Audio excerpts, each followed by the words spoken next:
ചളവറയിൽ കുടുംബവഴക്കിനിടെ അച്ഛൻ മഴുകൊണ്ടുള്ള വെട്ടേറ്റു മരിച്ച സംഭവത്തിൽ മകൻ സുഭാഷിനെ പോലീസ് അറസ്റ്റ് ചെയ്തു.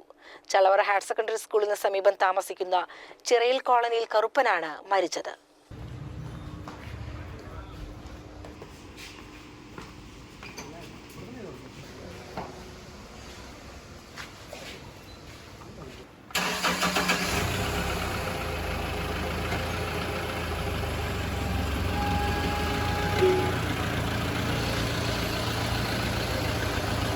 അറസ്റ്റ് ചെയ്ത മകൻ സുഭാഷിനെ കോടതിയിൽ ഹാജരാക്കി റിമാൻഡ് ചെയ്തു. ചൊവ്വാഴ്ച രാത്രി 9:30-ഓടെയാണ് സംഭവം. വീട്ടിൽ വെച്ച് കറുപ്പനും ഭാര്യ അമ്മുക്കുട്ടിയും തമ്മിൽ വഴക്കുണ്ടായതായി പോലീസ് പറയുന്നു. ഇതിനിടെ മകൻ മഴുവെടുത്ത് കറുപ്പന്റെ കഴുത്തിൽ വെട്ടുകയായിരുന്നുവെന്നും പറയുന്നു.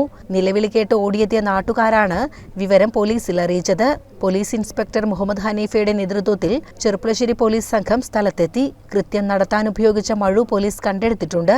അച്ഛനും മകനും മദ്യലഹരിയിലായിരുന്നുവെന്നും പോലീസ് പറഞ്ഞു. CCN ചെറുപ്പുളശ്ശേരി.